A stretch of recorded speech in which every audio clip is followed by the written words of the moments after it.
my book is an everything bagel. It's it's a total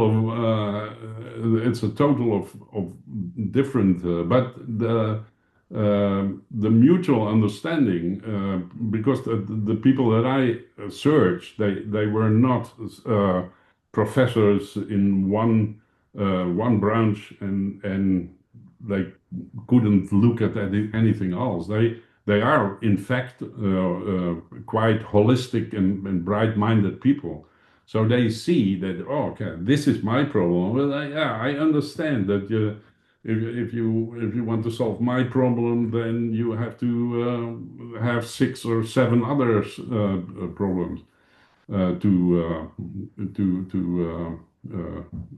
investigate and solve. Welcome to Ira's Everything Bagel, where I talk with intriguing people about everything, their passions, pursuits, and points of view. Please like, share, and subscribe. It really helps the channel, and I appreciate it. Have you ever wondered why so many of today's biggest challenges, including economic inequality, food insecurity, declining trust, even our search for meaning, seem impossible to solve?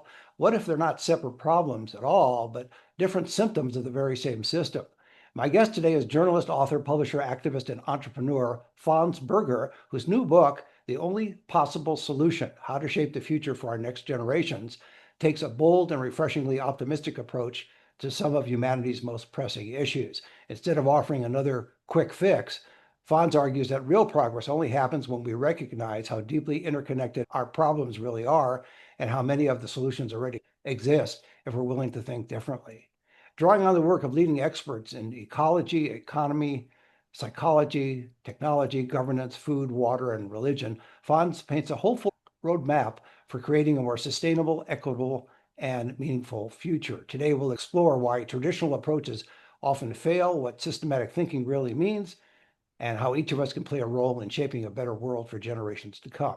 The Only Possible Solution: How to Shape the Future for Our Next Generations is available on Amazon, Barnes & Noble, bookshop.org, and all the usual places. And for everything about Fons, go to Fons Burger, that's Burger, fonsburger.com, and follow him on Facebook, Instagram, LinkedIn, TikTok, YouTube, and Substack. And Fons, welcome to the show. Thank you. Your book begins with a provocative premise that our biggest global challenges are really one interconnected problem. What led you to that conclusion? Well, after that, I studied all the different world problems we have for many years. I find out that for every problem there is a solution, and there are a lot of bright minds. They are mentioned in my book, that have a solution, and I picked out the best, and they're probably not the only solution there is, but I picked out the best, and I said, okay, these are 50 different bright minds who have a solution for a specific problem. But the problem is, if you solve one problem, there will be another problem next to it that can't be solved without the problem that comes next. So everything is connected to each other and needs to have a total vision.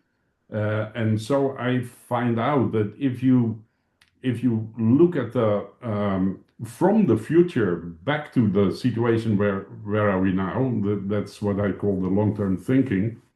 You realize that these problems all can be solved as long as we find the right connection of the people who are invented the solution for it. So Yes. that's basically, yeah, it sounds very difficult, but if you take, for instance, a problem as migration, people are worried about all the people coming from Africa or South America and Mexico. And on one hand, if you send them all back, our economy will die because it's also an economic thing. But the problem, of course, is in the countries where there is poverty. So we have to solve the poverty, and so we can solve migration. But we also have to find something to solve the economic problem. It sounds a little bit complicated if I bring it out just like you. Um, but in fact, the book is very pragmatic. It's not ideologic. It's not political. It just say, um, this is the problem of somebody who lives 100 years from now. What is this problem? How can we feed all the world? How can we take care of good water for everybody? How can we give them shelter? How can we give them a purpose to live for? How we can give them a good health insurance? Well, if you look at this, then I say everything is to be solved in an instant if you are prepared to see it as a coherent problem. There's an So, American term called whack-a-mole, and that's going to simplify what you just told me. In other words, when you hit down, you hit one of those whack-a-moles, it's a game. yeah, Another mole pops up. So yeah, it's kind of the same thing. You're solving yeah, one issue, but then another one continues to pop up, and you hit that one, another one comes up. So your no, approach is systematic in terms of that. The yeah. there I'm gonna buy the game as soon as I'm in the States Excellent. next time. Yeah, I'll read it. Look it up online and I think Yeah. it'll help you explain it to a lot of audiences that way. When you did your research, again, everything is subjective in a way. You're very optimistic and pragmatic, as you mentioned, but also too, things are subjective in this sense. You mentioned that you contacted X number of experts, great minds, to give you some solutions. Was it your choice on who those experts were, or did you talk to Yes. various people? Yes. How did that work? Yeah, well, of course you have if you have to simplify something because a book is always simple. You have to have the reader starting on page one and lead him to the end of the book. And so it's not a scientific book. It's a very light book. It's a journalistic book, and not with every three sentences a quote from one or another dissertation. It's just that I said, well, for this problem, who has the most brilliant and the most long-term thinking of this problem? And so, of course, it's a choice that I did, and for me, it's a discussion where we can go on and on. But it's the right way of discussing. If you say, well, how are we going to solve the problems? If we think, how can our grandchildren and our great grandchildren still have fresh air, still don't live in a war or having a climate that is unbearable. When you propose this systematic approach, it implies to many people that you're advocating for some sort of governmental authority to handle it all at once. But in effect, are you stating that? Yes, I think that for important and global things, we should have a world government. That would be solved. But I believe in the independence and the nationalities and the culture differences that are in regions.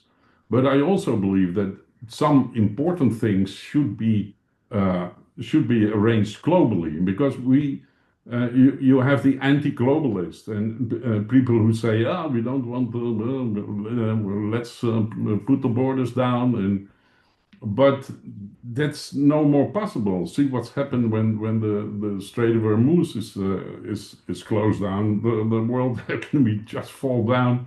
So we have a global situation. We cannot change that anymore.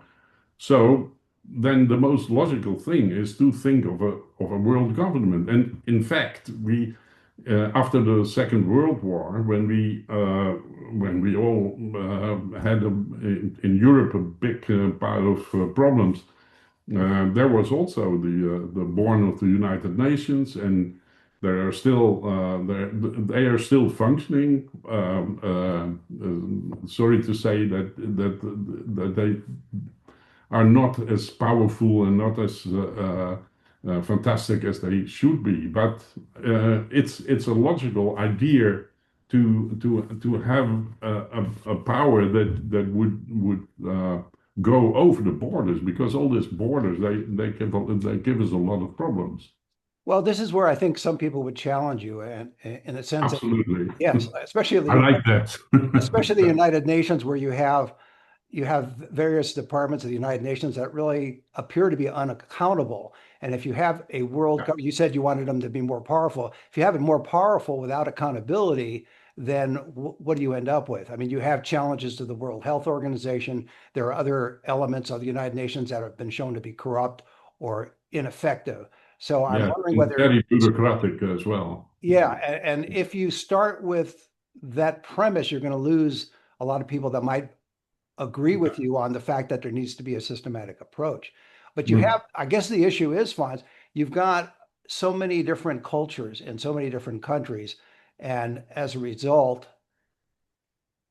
you may have to have similar to a regional organization that can tackle some of these problems Absolutely. rather than an Absolutely. international organization. Yeah, absolutely. But I don't believe in the United Nations. I don't believe in a world government that decides everything and controls everything.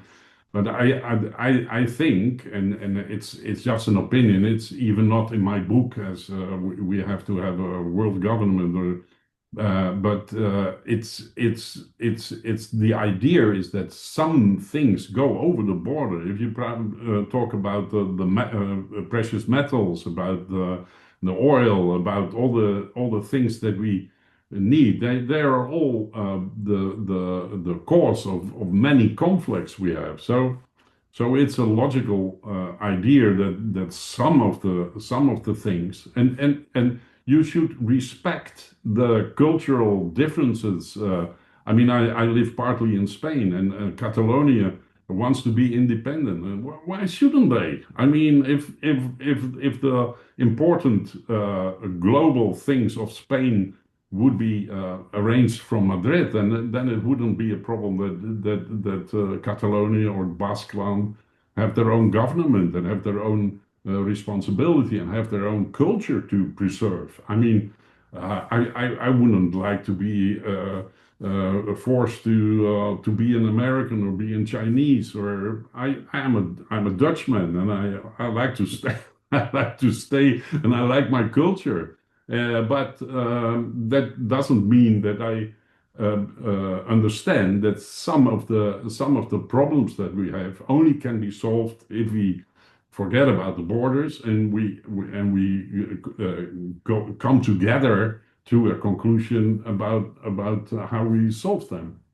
Okay, I hear what you're saying, but in a way, it sounds to me a little bit unrealistic, and I'll explain why. I had this discussion a while back with someone. You can say what you want about borders, but one of the functions of borders, and I grew up at a time when there were major borders and there was also health checks. So in other words, somebody coming into the country, in this case, the United States, they were checked for health. In other words, if they had an infectious disease or something else that could affect the population that they're going into, because we're starting to see the return of various illnesses and diseases that we didn't have for decades because Mhm. of a lack of border control. When you say, to me, border control means you want to check to make sure, A, the person coming across the border is not a terrorist, is not sick with some contagious disease, has an economic ability to function and contribute to society. I don't think that's unrealistic. I think that's fairly proper. Others disagree. So how do you balance that with your perception of open borders? Yeah, well, now you're really getting into a point where I don't, which I don't discuss in my book, because I think it's more a philosophical idea that you decide, okay, we have one planet, and if the problem in the planet is that people travel and you have to stop them because of the, okay, we are resilient enough to think of something to prevent that by borders or by airfields. airports to take care of that. It's just an idea that as soon as you say, okay, we all have the same purpose. We don't need to buy material for our defense or our attacks. We don't have to do war. Then and we can on a fair way share the materials that we have. Oil, lithium, everything that we need for our energy transition, then it's then we get an ideal community, and every problem that you mention now, it's is to be solved. Well, I I mean, understand your philosophic approach, and I appreciate it too. But there's another American term I'll share with you called "when the rubber meets the road." So, how do you convert your philosophical observations and suggestions into a practicality? yes, well, that's an interesting question, and I mean, I'm not in I'm not a politician. I'm just a reporter who says, okay, this is all been said about how we can solve all these basic problems that we have. And I hope that there's on one moment in history there will be a movement that understands that we are on the wrong road. I always compare this with we're on a T junction, and if we go the wrong way, then then we will have like in the science fiction film, the rich people living in and shooting at the poor people outside. And if we take the other road, if we take the road and say, these are our problems, how can we solve them? And of course that if you say the last time I had a podcast and I had somebody who was very pessimistic, and at the end he said, well, I hope you're right, but of course, you know, you have optimists and pessimists, and Oh I'm no, an you're optimist. absolutely right. I'm optimistic. One of the things that I think people don't realize is with the growth of technology and even AI, there's a lot of problems that are solved. I'll give an example, and maybe you agree or disagree, but even in with food scarcity, a technology has allowed us to grow more crops in a, let's say, a given acre than 100 years ago, 50 years ago. We're able Mhm, to use less space to generate more. We have hydroponics. We have as I mentioned a moment ago, AI that can solve some issues if you have the right prompts and queries and inputs into it. We're just at that stage right now. So I'm optimistic that a lot of the issues that we deal with can be solved from a technological point of view. My only question to you, and I appreciate you writing the book because your outlook is hopeful, but I just, given our history and given our reality within that history, coming up with a world body to try and solve it all and giving them that kind of power when you have a use the word history again, a history of unaccountability and a lot of agencies that should not be doing what they're doing. That's the part that I question. I'm not pessimistic. I'm optimistic as you are, but I mhm. question maybe the structure of how we address these issues. Yes, but that's absolutely true. Because if you are on the end of my book, then you realize it's a systematic problem. And people ask me, are you against capitalism? Are you against communism and socialism? I said that it has nothing to do, but it's a system that grew, a worldwide system that grew into a certain direction that we cannot move only into the wrong direction. And for instance, if you because I'm now in Holland, but I live partly in Spain. I'm a part-time farmer, and I'm into the permaculture agriculture. I don't know. That's the old-fashioned way of growing vegetables and fruit. And so I understand all the problems, and I believe that technology can do a lot, but it's at this moment it is used to answer questions of how can we use more and better pesticides, and how can we use more artificial measure shit and that will kill the earth on the end. But I think that AI will probably come to a point that it directs us in the right direction. I mean, vegetables are we have more vegetables per acre, uh, unbelievably more, but they are also unbelievably worse and full of pesticides and full of water. And that I one of the Vandana Shiva is one of the bright minds in my book, and she said, "Well, if you have organic vegetables, if you weigh them, okay, and you have a kilo of this and a kilo of old-fashioned vegetables, then you say, oh, it costs more time to do this organic. But if you look at the nutritional value of it, then you say, oh, wow, I Absolutely. can I need 2 kilos of the old veg. And Right. don't get me on this exact number. But It's okay. we should look at the organic of the nutritional value instead of the kilos that we make. Absolutely. It's quality versus quantity Yeah. in that sense. You were talking to a lot of experts from various fields. I mentioned some of them: ecology, psychology, economics, technology, etc. Was there any surprising areas of agreement among these experts that you talked to? Yes, yes, yeah. But my book is an everything bagel. It's It's a total of different, but the mutual understanding, because the people that I searched, they were not professors in one branch, and they couldn't look at anything else. They are in fact quite holistic and bright-minded people. So they see that, oh, okay, this is my problem. Well, yeah, I understand that if you want to solve my problem, then you have to have 6 or 7 other problems to investigate and solve. But It sounds like the experts that you talked to were more broadly scholared than the typical specialists that one would go to. In other words, what the old concept of liberal arts were, I don't think they're that way now, but they were, where you learn to think and to be open to ideas and looking at things from different perspectives. You weren't just focused laser-like on one thing.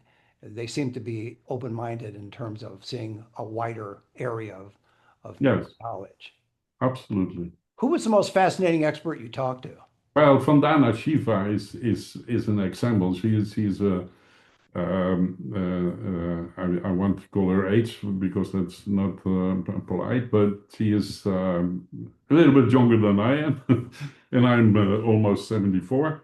But and she is an Indian woman, and she fights against Monsanto, and because of the way they patented the seeds, which is of course ridiculous. But she is also working on a permaculture farm, and she also have an opinion about many other things about poverty, about basic income, and so it's yeah, well, that's it's a great woman. Yeah, I didn't meet her yet, but I'm it's one of my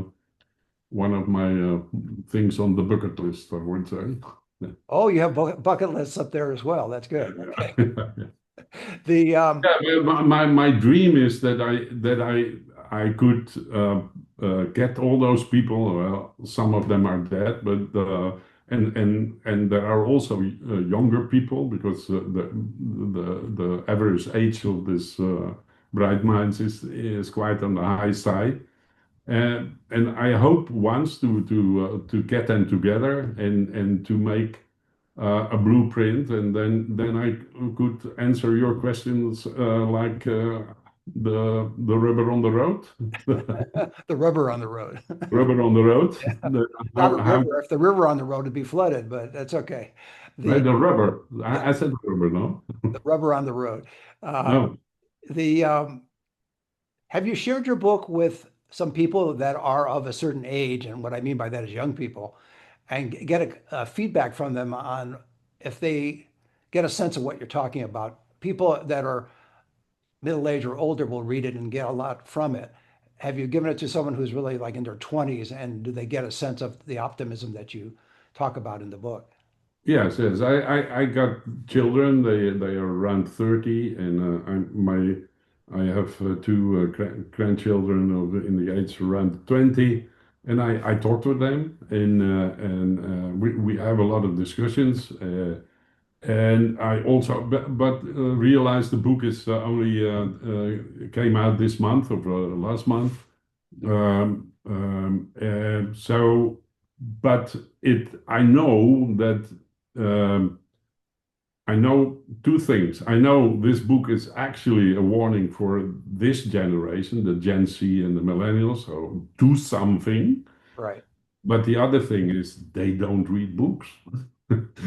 So I'm trying to do I daily I have my Back from the Future feuilleton, and I publish on Instagram very short messages to let them think and to move them to maybe buy my book, but also maybe realize that's about their future. I live maybe 10, maybe more, if I'm lucky, 20 years more. And after that, but I have a grandson born 5 months ago, and he will probably be in 21, 25, where my book is about. He will be 100, and so this is interesting. I mean, his mother, my daughter, I try to it's that the book is dedicated to him, and in the hope that he will survive, that he will live a precious life till he is 100 years. But it's indeed a problem. I'm an old white man, and people who are young are not easily listening to Well, that's human my nature. generation. That's human nature, unfortunately. Yeah. Before I let you go, one last thing, and that is, what would you like people, if you had one thing you'd like people to take away from reading your book? Again, it's called The Only Possible Solution: How to Shape the Future for Our Next Generations. Yeah. Well, uh, everybody should realize that it's not the old white man who tells the public, oh, don't eat meat, don't fly a plane, don't do all kinds of things that leaves us with the CO2. Um, because my generation has done that for many decades. So that's not fair. But we should, if we realize, we should think that all the little things we do will be a signal to people who can change the system. And if there are enough people who show that they understand that we have a serious problem for the future, then well, you have to make the difference. That's the point. If you go with the flow and you don't care about the nature, you don't care about your neighbor, then we are hopeless lost. So I hope they realize that in very small things, instead of if you want to go to from A to B, look if there is a train, and maybe it costs a little bit more to take the train than to take a plane. but then do so and maybe eat some less meat and vote for the right people, things like that. Be aware of the situation where you're in because it's very serious. Well, I think that's a great way to leave it. My guest has been Fons Burger. He's author of The Only Possible Solution: How to Shape the Future for Our Next Generations. It's available on Amazon, Barnes& and Noble, bookshop.org, and all the usual places. And for everything about Fons, you can go to Fons Burger, that's Burger. Go to fonsburger.com. You can follow him on Facebook, Instagram, LinkedIn, TikTok, YouTube, and Substack. And Fon, thanks for being on the show. Thank you. And Thank you join for us. listening to Thank, me. thank you. And join us every Thursday for a new schmear on Ira's Everything Bagel.